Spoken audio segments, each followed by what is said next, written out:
Ήσυτη, Κύριε, των δούλων σου που υποφέρουν από τον καρκίνο, των δούλων σου που υποφέρουν από μικρά ή μεγάλα νοσήματα, των δούλων σου που υποφέρουν από σωματικές αναπηρίες,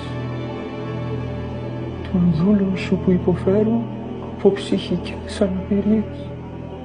Ήσυτη, Κύριε, των ορφανών όλου του κόσμου, όλων των πονεμένων και των αδικημένων στη ζωή, όσων έχουν χάσει τους συζύγους τους. Ήσυτη όλων των φυλακισμένων, όλων των φωναίων, των κακοποιών, των κλεφτών. Φώτισε και βοήθησε τους να διορθωθούν όσων ταξιδεύουν στην ξηρά τη θάλασσα των ΑΕ και φύλαξε τους. Ήσυτη, Κύριε, των δούλων σου που είναι σε καιρό πολέμου.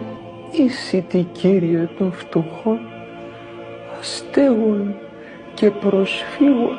Ήσυτη, Κύριε, των ταλαιπωρημένων, εγκαταλελειμμένων, δοκιμασμένων, αδικημένων οικογενειών και δώσε πλούσια τα ελέη σου σε αυτές.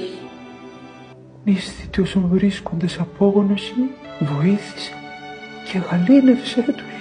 Ήσυτη και πάντων των απεώνος και κοιμημένων και ανάκαυσον.